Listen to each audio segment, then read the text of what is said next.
Good afternoon, all of you. My name is Abby Schaefer, and for one of my classes, I've been asked to do um, a little bit of research on a specific career.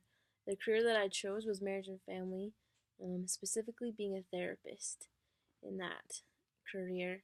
Um, and so, just a couple of things that I wanted to go over with you. Um, to, I guess, to get a little bit personal, my cousins and my uncle just passed away, and um, he was in a really tragic accident, and they've been going to counseling, and they actually referred me to one of their counselors, and so it was really neat because I was able to talk with her, and I felt really personal, and I felt like I had a connection with her, and her name was Cami. Um, she has a young family at home, so she actually does not work full time. She's one of the few that does not. Most marriage and family therapists do work full time, most of them working more than 40 hours a week. Um, it's not uncommon to find a marriage and family therapist who not only works all day, but oftentimes works in the evenings as well. Um, and that may include taking clients in the evenings as well. And so uh, most of the time you do get to pick your own hours, um, but you are committed to the people.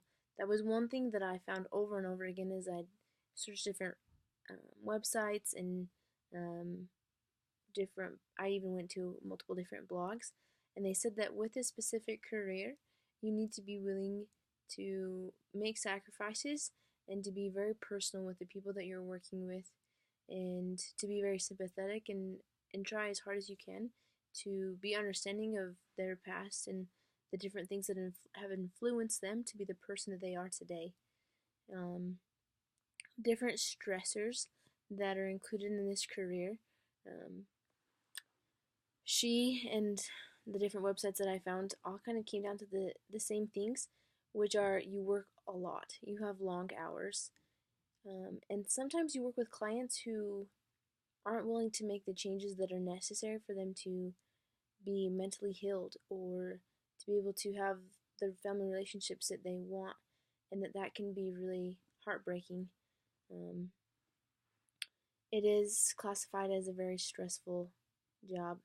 Um, that's stated over and over again, but they also say that it's worth it when you get to see people change and get to see them um, overcome those weaknesses. That it does pay off. Um, some of the different job tasks that it included is, of course, you're going to sit down with individuals, maybe some that are getting ready to be divorced or are trying to work through something, so they're marital issues. And um, I know that I have family members who their spouses wouldn't go to counseling, and so they've had to do it on their own. So they are a family counselor. They're working with family issues, but they're not necessarily working with the entire family unit in general. Um, let's see. They they help families um, confront problems. Maybe that's with their children as well. Parents not um, knowing how to best discipline their kids or handle certain disorders that their children may have. Um, let's see.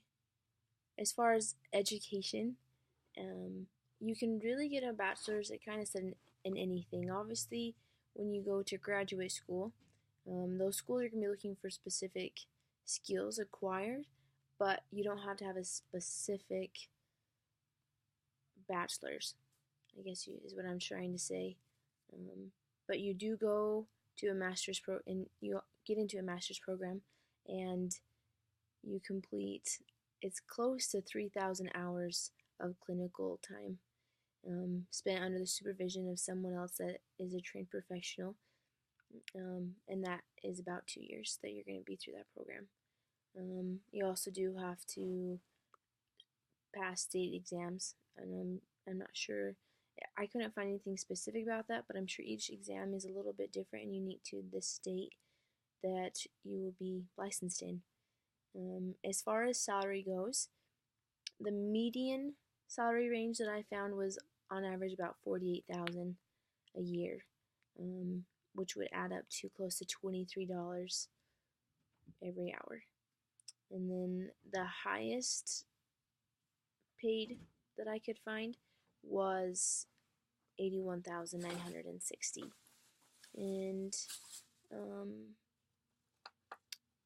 I think that's it. When I asked Cami just what are some of the specific things in this career that maybe we haven't discussed, and she just said you really need to be able to communicate with people, and um, they're not going to be at that professional level that we may be at, and sometimes it's nice to be able just to come down and to speak to a 12-year-old who just lost her dad.